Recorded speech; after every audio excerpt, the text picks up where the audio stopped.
Aujourd'hui sur Internet, les expressions comme loge, secte, cercle ésotérique sont devenues la panacée. Tout le monde a peur de se voir étiqueté de sectaire, de personnes qui a rejoint une loge, ou encore de personnes étant dans un cercle ésotérique et toutes les expressions qui tournent autour. Tellement ça fait peur au point où certaines personnes perdent leur maison. Certaines personnes n'arrivent plus à fréquenter leurs amis. Certaines personnes n'arrivent plus à discuter entre elles. Parce que l'une de ces personnes est étiquetée comme appartenant à une secte, à une loge, à un cercle ésotérique, comme étant dans le moukoigne, dans le con, dans de la sorcellerie. Aujourd'hui, dans cette vidéo, je décide de mener une analyse philosophique en ce qui concerne ce phénomène qui devient de plus en plus grand et dangereux sur Internet. Et on va donc analyser ensemble dans cette vidéo de quelques minutes pour savoir un peu de quoi il s'agit. Je vais essayer au maximum de ne pas compliquer l'explication pour que n'importe qui puisse comprendre de la manière la plus simple possible. Chaque fois que vous voulez analyser une situation, sachez qu'il y a 3 éléments à prendre en considération, ou plutôt 3 formes de pensée. La pensée critique, la pensée complexe et la pensée globale. Pour l'expliquer simplement, je vais prendre quelques exemples. On va commencer avec la pensée critique. Qu'est-ce que j'entends par pensée critique? Ça signifie que si on dit que Claudel est dans une secte, on doit pouvoir le démontrer avec des faits, avec des preuves, avec des éléments tangibles que tout le monde peut vérifier et qui authentifient le fait que Claudel que vous voyez là, il est dans une secte. Ça, c'est la pensée critique. Donc, lorsque vous voyez quelqu'un qu'on étiquette comme étant partie intégrante d'une loge, d'une secte, d'un cercle ésotérique, de la sorcellerie, du con, du famela et tout ce que vous voulez, la pensée critique veut que vous puissiez poser la question qui est celle de savoir qu'est-ce qui le prouve. Est-ce que tu as un document? Est-ce qu'il t'a montré sa carte? Est-ce que tu as des faits probants? Je ne dis pas que tu as eu une vision. Je ne dis pas que tu as rêvé de lui, il était en train de manger les gens. Je ne dis pas que c'est parce qu'il est mauvais, c'est parce qu'il est méchant, c'est parce qu'il a tué quelqu'un que cela signifie qu'il est dans une secte. Non, ça ne veut rien dire. En termes de pensée critique, tous ces éléments ne signifient pas que quelqu'un est dans une secte, ou dans une loge, ou dans un cercle ésotérique. Non. Un cercle ésotérique, dont la définition propre du terme, ça veut dire que c'est un groupe de personnes que vous allez rejoindre afin de pouvoir faire certaines pratiques, certains rites, ou alors vous partagez certains avantages, certaines opportunités entre vous. Donc, il y a forcément quelque chose qui matérialise le fait que tu sois partie intégrante d'une secte. Sinon, comment est-ce qu'on ferait pour reconnaître les membres? Il y a forcément un élément factuel, palpable, qui permet de dire que Claudel est dans telle loge parce qu'il y a tel élément qui le prouve. Cet élément, ce ne sont pas les actions posées par Claudel, non. Claudel peut insulter quelqu'un, pas parce qu'il est dans une loge, parce qu'il a une mauvaise éducation.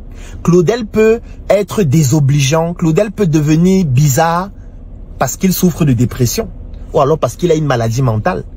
Claudel peut poser un acte dangereux parce qu'il a une difficulté particulière, ou alors parce qu'il en veut à quelqu'un. Donc ça ne signifie pas, ce n'est pas une preuve tangible que Claudel est un membre d'une secte, d'une loge, ou alors de tout autre mouvement.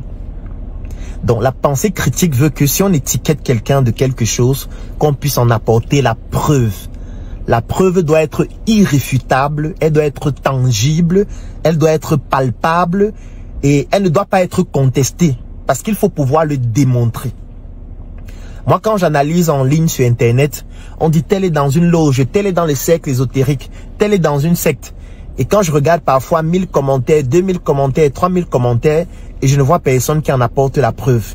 Je ne vois personne qui dit que voilà sa carte de membre de telle secte. Voilà sa carte d'adhésion à tel cercle ésotérique. Voilà par exemple un insigne qui correspond à tel secte et qui en général est porté de telle façon qu'il porte régulièrement durant ses sorties, ou alors parce que dans un cercle ésotérique, il faut qu'on puisse reconnaître les membres. Parce que c'est l'un des éléments fondamentaux dans un cercle ésotérique.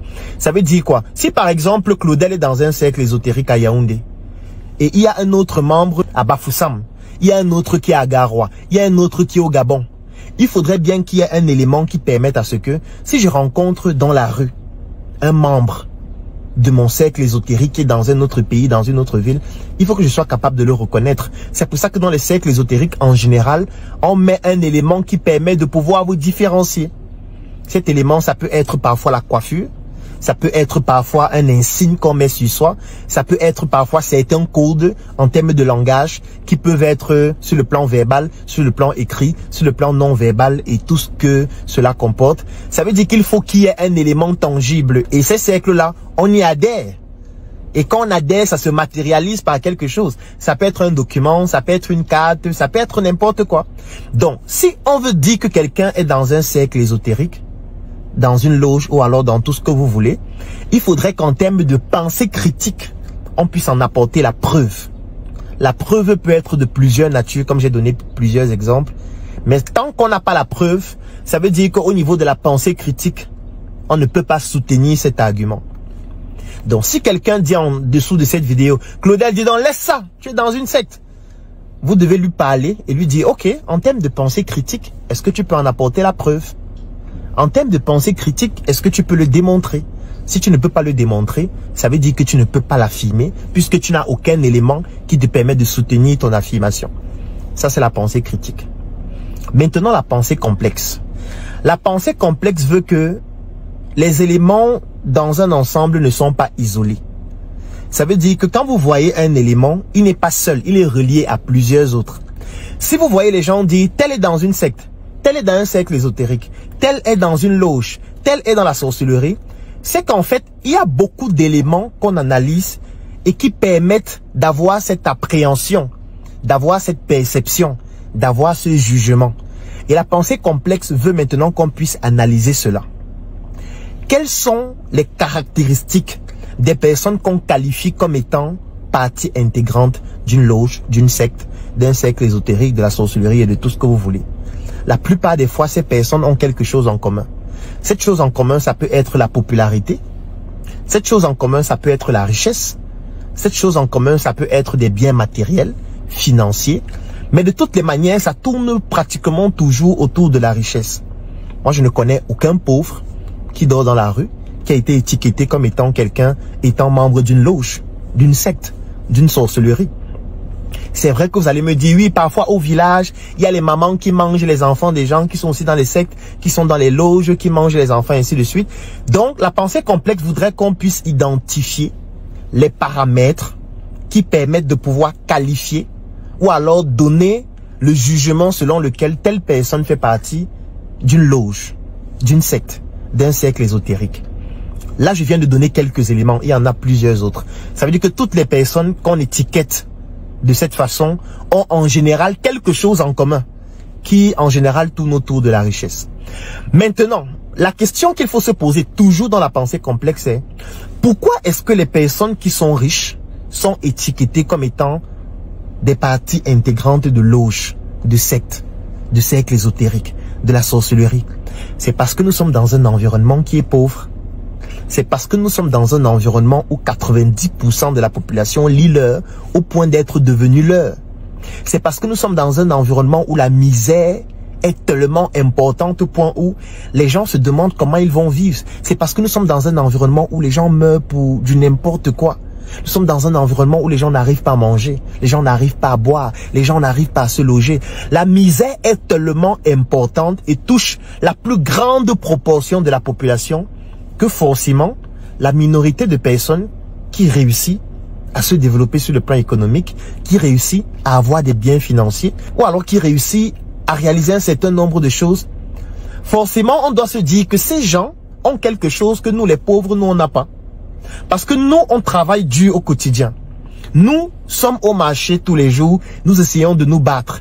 Nous essayons de faire un ensemble d'activités pour pouvoir nous en sortir mais nous ne réussissons pas. Comment est-ce que eux ils font pour avoir des grosses voitures? Comment eux ils font pour pouvoir construire alors que tout devient cher? Les matériaux de construction ont doublé, triplé. Comment est-ce que eux ils réussissent à manger, à voyager, à être dans les avions en première classe? Ils font tout ce qu'ils font là. Ça veut dire que forcément, il y a quelque chose que eux ils font que nous on ne fait pas. Parce que nous sommes des gens bien, nous sommes honnêtes, nous sommes travailleurs. Donc eux là, si nous on travaille autant et on n'a pas ce qu'ils ont, ça veut dire qu'il y a quelque chose qu'ils font que nous on ne fait pas, qui leur permet d'avoir ce qu'ils ont et nous on n'a pas. Et cette chose donc c'est quoi? C'est la sorcellerie, c'est une secte, c'est une loge, c'est la prostitution.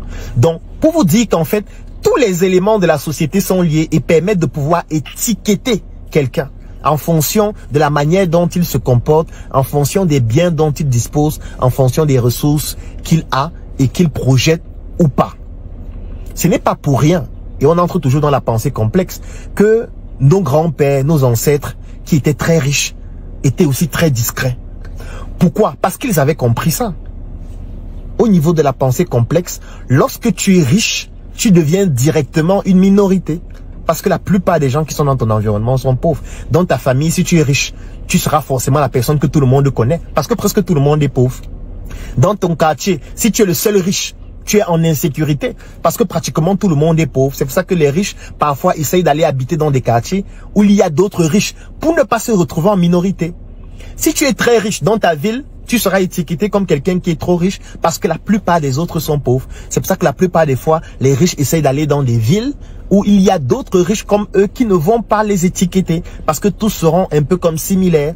C'est la même chose. Ça veut dire que du moment où tu te démarques d'une certaine façon, et ça n'a pas seulement trait avec la richesse, ça a trait même aussi avec les connaissances. Si tu es dans un environnement où il n'y a que des idiots et tu es quelqu'un qui est très intelligent, directement tu seras considéré comme quelqu'un d'anormal. Parce que le cerveau humain a un biais cognitif qui fait en sorte que lorsqu'on est dans un environnement où on est différent de tous les autres, on sera forcément étiqueté de quelqu'un de bizarre. Si tu es avec tes copines, tous les soirs, elles sortent danser, boire, elles sont toujours avec 1, 2, 3, 4, 5 garçons, et que toi, tu es toujours en train de lire un livre, tu es toujours en train de te documenter, tu es toujours en train d'avoir des débats philosophiques, comme cette vidéo, il y a beaucoup de personnes qui vont commencer à dire à ce moment-ci, Claudel, dis donc, tu réfléchis trop, tu veux toujours montrer que tu réfléchis, voilà. Je ne suis pas responsable du fait que tu sois un idiot. Tu vois, ce n'est pas moi qui suis responsable de ça. Mais tu vas voir en commentaire qu'il y a des gens qui vont commencer à dire, dis donc Claudel, laisse ça. Tu veux montrer que tu as fait l'école, dis donc fiche le camp. Tu veux toujours montrer que tu es intelligent. Tu vois, parce que quand on est dans une société et que dans cette société, tu te démarques d'une certaine façon, les autres vont t'étiqueter. Et ce qui se passait donc avec la richesse, c'est que nos ancêtres avaient compris que quand tu es riche, et que tu le montres de manière ostentatoire, étant donné que tu fais partie d'une minorité, tous les autres vont être frustrés. Et quand ils vont être frustrés, ils vont essayer de vouloir expliquer l'origine de ta richesse. Et quand ils ne trouveront aucune explication logique, la conclusion sera que forcément, il y a quelque chose que tu fais. Il y a des pratiques que tu fais. Il y a des rites que tu fais. Il y a des personnes avec qui vous vous rassemblez, vous buvez votre sang. Et c'est pour ça que c'est seulement vous qui êtes riches. Comme eux, ils travaillent dur, ils sont au champ, ils ne font pas les mêmes choses que vous. C'est pour ça qu'ils n'ont pas les mêmes opportunités. Ça, c'est la pensée complexe. C'est pour ça que nos ancêtres, nos grands-pères, eux, ils étaient très discrets. Parce qu'ils ne voulaient pas cela. C'est vrai qu'il y a d'autres explications, comme par exemple sur le plan fiscal. Il y a par exemple des explications sur le plan même politique. Parce que quand tu es très riche, on se dit, ok, l'argent que tu as là, un jour tu peux te lever, tu commences à financer des gens pour devenir toi-même président, maire, ou alors je ne sais pas trop quoi. Donc les gens pratiquaient cette discrétion-là pour éviter de tomber dans ce type de travers. Sauf qu'aujourd'hui, il y a Internet. Sauf qu'aujourd'hui, il y a des réseaux sociaux. Et sur les réseaux sociaux, il y a des personnes qui se présentent comme riches, même si réellement elles ne le sont pas, et qui vivent dans ce même type de drame, c'est-à-dire qu'ils vont être étiquetés, parce qu'on ne comprend pas comment. Nous, on est là au champ, on travaille chaque jour. Toi, tu es dans les jets privés, nous, on n'a jamais pris l'avion. Ça veut dire que forcément, il y a quelque chose que tu fais que nous, on ne fait pas. Donc, tu es dans une loge, tu es dans une secte, tu es prostitué, ou alors tout ce qui va dans ce sens-là. Puisque ils n'arrivent pas à trouver une explication logique qui permet de pouvoir vous épargner de cette étiquette-là. Surtout que même parfois, vous-même, vous ne les aidez pas à ne pas vous donner cette étiquette. Parce que ce qui est important en ce qui concerne la richesse, c'est le processus. Ce n'est pas le résultat. C'est pour ça que moi, par exemple, j'évite au maximum de montrer les avant et après aux gens. J'aime montrer aux gens comment on fait. J'aime montrer le processus. C'est pour ça que chaque fois qu'on a des chantiers, on fait toujours des reportages. Parce que je ne veux pas venir montrer la photo avant le bureau et la photo après. La photo au début du chantier et la photo après. Non. Il faut qu'on montre la photo avant. Il faut qu'on montre comment les maçons travaillaient, les menuisiers travaillaient. C'est pour ça que tous nos chantiers, nous faisons toujours des reportages et des documentaires. Là, par exemple, je vous présente quelques reportages et quelques documentaires des chantiers que nous avons eu à faire, que ce soit pour le NSC, le Nubisi Resource Center, ça, la nouvelle route Bastos, que ce soit SM, à Place, à Yaoundé. Tous les chantiers que nous faisons des documentaires, des reportages pour montrer le processus. Sur ma page, chaque jour, je vais vous parler d'un business. Je vais vous parler d'un échec. Je vais vous parler de l'argent qu'on a perdu. Je vais vous parler d'un business dans lequel on a investi. Ça nous a amené en cellule, en prison. Moi, en 2022, j'ai fait la cellule plus de 7 fois. Ça, c'est le processus. Pour vous montrer que ce n'est pas facile. Quand je dis qu'on ne pleure pas, c'est une manière de te dire que mon frère, ce sera violent. Maintenant, dans ce processus qui est violent, il y a aussi des bénéfices, il y a aussi des avantages qu'on peut en tirer. Parfois, on a de belles opportunités qu'on peut avoir, qui nous permettent de pouvoir acheter une voiture, qui nous permettent de pouvoir acheter un terrain, qui nous permettent de pouvoir démarrer une construction, d'investir dans un nouveau projet. C'est ce processus qui est important. Sauf que si au quotidien, vous ne montrez pas le processus, ou alors le processus que vous montrez ne permet pas de justifier ce que vous avez, c'est tout à fait normal que les autres vont vous étiqueter comme des personnes qui sont dans des loges, qui sont dans des sectes. Parce que eux, ils travaillent dur au quotidien, ils lisent l'heure, ils ne comprennent pas pourquoi vous, qui êtes dans le même environnement qu'eux, vous ne lisez pas aussi l'heure comme eux. Et parfois, vous êtes leur petit frère. Donc, Internet a fait en sorte que certaines personnes qui ne sont pas particulièrement riches présentent de manière ostentatoire leur richesse. Il y a d'autres personnes qui sont réellement riches qui le présentent aussi. Du coup, ça crée un méli-mélo et ça entraîne le même phénomène social que nos ancêtres avaient quand il n'y avait pas Internet. Ça veut dire que sur Internet, il y a une minorité de personnes qui sont tous les jours dans les gros avions, qui sont tous les jours en voyage, qui sont tous les jours en promenade, qui sont tous les jours en train d'aller en vacances. On ne voit pas le processus, comment ils sont en train de travailler. Et on a les 99% d'autres personnes qui lisent l'heure et qui forcément vont se dire, celui-là, celle-là, comme je vois comme elle fait là. Non, ça c'est la prostitution, ça ce sont des loges, ça ce sont des sectes. Ça c'est la pensée complexe. Et vous n'allez pas empêcher aux gens de vous étiqueter parce que c'est un phénomène social qui est tout à fait normal. Imaginez-vous un seul instant. Vous êtes par exemple un groupe de 10 amis et parmi vous, il y a un qui commence à marcher nu. Il dit que non, on est né nu, hein. Moi, je suis un nudiste. Vraiment, les habits là, Dieu ne nous a pas créés avec les habits. Moi, je marche nu. Je suis certain que vous allez commencer à dire qu'il est dans une secte.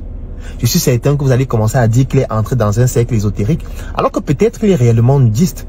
Alors que peut-être c'est une maladie mentale.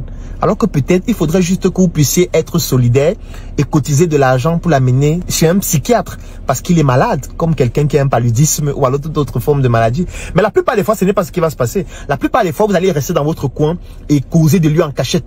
Hey, tu as vu le gars là, il marche déjà nu. En fait, c'est ce qui se passe. C'est un biais cognitif. À chaque fois que dans un ensemble de personnes, vous vous démarquez, qu'importe le type de démarcation, que ce soit financière, que ce soit intellectuel, que ce soit économique, n'importe quoi, vous allez être étiqueté de quelque chose parce que la masse va vouloir justifier le fait que vous vous démarquiez forcément par quelque chose que la masse ne fait pas. Et de toutes les manières, ce sera toujours une étiquette négative parce que la masse est inconsciente, la masse est idiote et la plupart des fois, la masse se dit qu'elle ne peut pas être conne, que c'est forcément vous qui avez un problème. Donc, il est très important de comprendre ces éléments-là. Et encore dans la pensée complexe, je vais continuer en disant quelque chose de très important. Est-ce qu'il est possible de devenir riche sans rejoindre un groupe de personnes avec qui on travaille? La réponse objective, c'est non. Parce que là, maintenant, je reste dans la pensée complexe.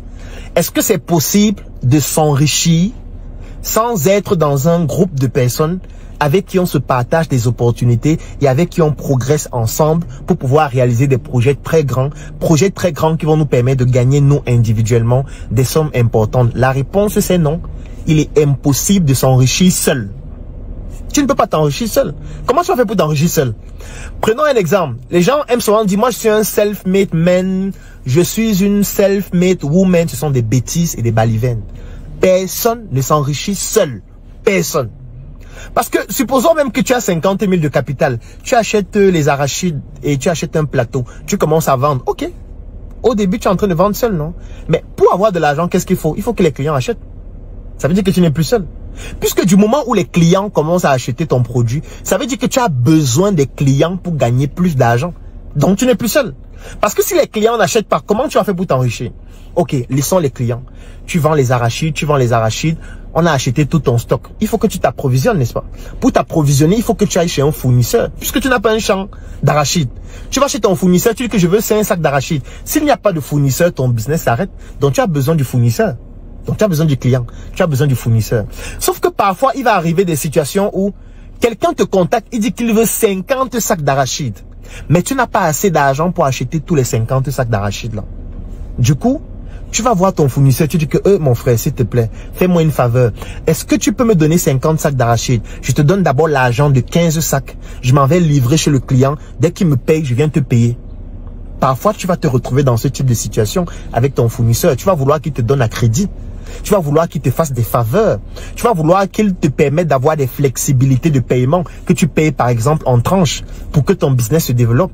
Et tu penses que pour que ton fournisseur te permette de faire ça, il faut bien qu'il y ait une relation entre vous. Tu dois créer une relation avec ton fournisseur pour qu'il te permette de faire ça. Tu dois créer une relation avec tes clients. C'est pour ça que tu dois avoir une base de données clients. À un moment donné, tu auras besoin toujours de plus d'argent qu'il faudra que tu aies des investisseurs. Donc, tu vas devoir présenter ton projet à des gens et leur dire, est-ce que vous ne pouvez pas me rejoindre dans ce projet pour qu'on le fasse ensemble? Vous mettez aussi de l'argent, on fait ça plus grand, on commande des tonnes d'arachides et on se partage l'argent et on devient plus riche, nous tous. Donc, tu auras besoin des investisseurs aussi. Tu auras besoin des partenaires dans ton projet. Puisque si toi tu vas à Yaoundé, il faut quelqu'un qui va à Douala, il faut quelqu'un qui va à Bafoussam. Donc il faut que tu aies une équipe, il faut que tu aies des collaborateurs, il faut que tu aies des employés, il faut que tu aies un comptable, des assistants de direction, il faut que tu aies des personnes qui te facilitent les procédures au niveau de l'État. Il faut que tu aies du lobbying, il faut que tu puisses avoir quelqu'un qui t'ouvre facilement les portes chez le maire. Il faut que tu trouves quelqu'un qui va te faciliter l'accès à la terre. Parce que vous avez compris qu'il faut cultiver les arachides vous-même. Vous avez besoin de 500 hectares. Il faut quelqu'un qui vous facilite l'accès à cette terre, aux procédures et tout ce qui va avec. En fait, voilà le réseau qui est déjà en train de se former. Si tu n'as pas ce réseau, tu ne peux pas devenir riche. Et ce réseau-là, parfois, c'est ça qu'on appelle une secte. C'est ça qu'on appelle un cercle ésotérique. C'est parfois ce réseau qu'on appelle un lobby. Parce que les gens confondent tout.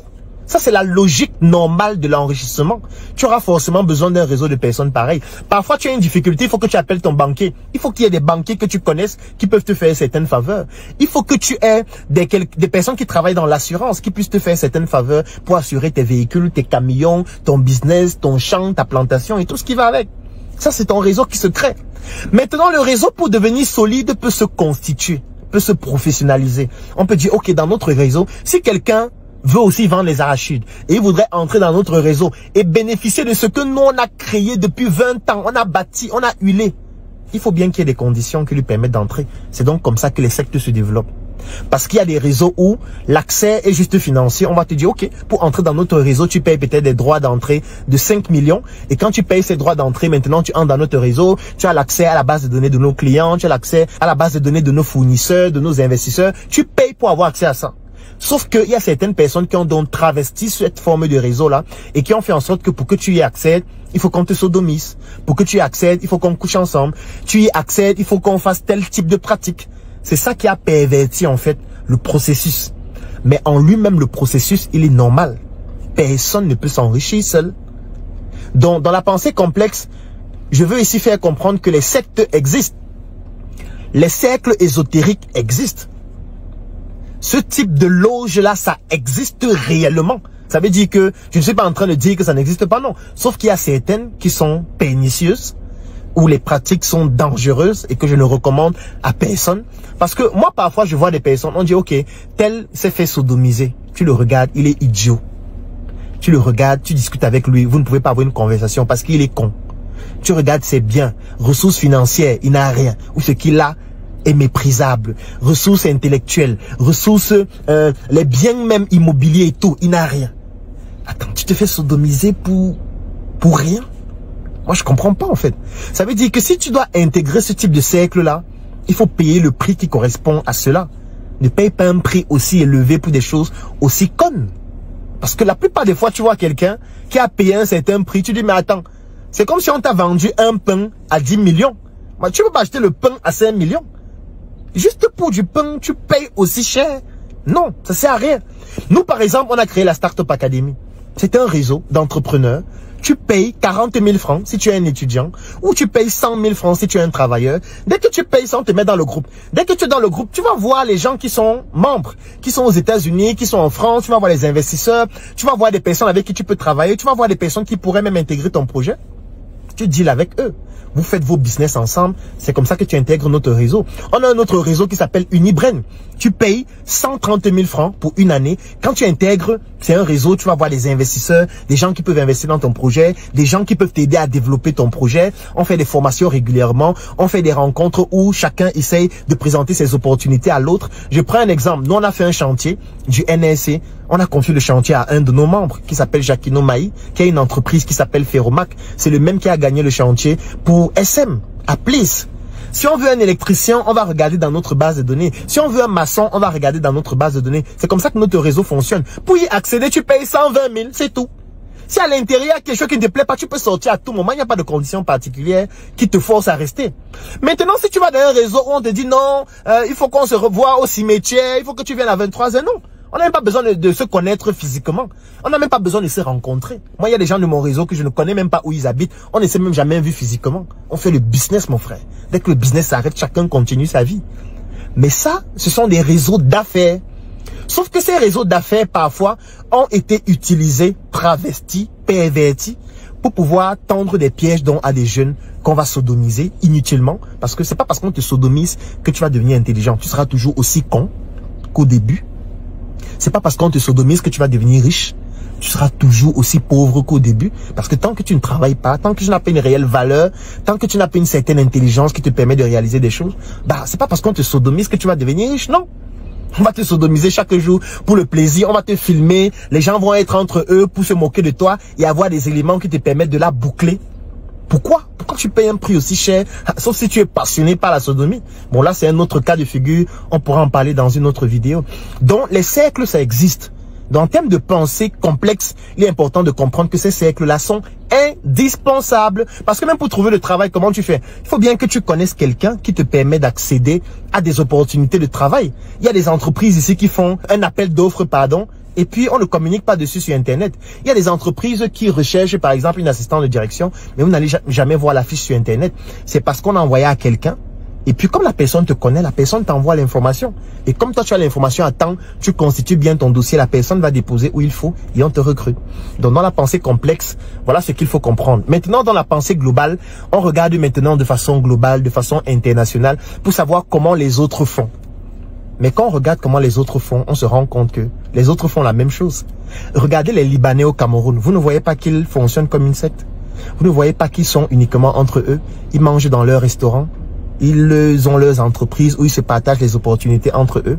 Regardez les Français au Cameroun. Ils ne se comportent pas comme une secte. Ils sont entre eux. Ils mangent dans leurs restaurants. Ils vont dans leurs hôpitaux. Ils ont leur ambassade qui leur donne les bases de données des hôpitaux où ils doivent aller, des snacks où ils doivent aller, des endroits interdits parce que c'est dangereux pour leur sécurité. Regardez les Chinois dans notre pays. Vous ne voyez pas qu'ils fonctionnent comme une secte.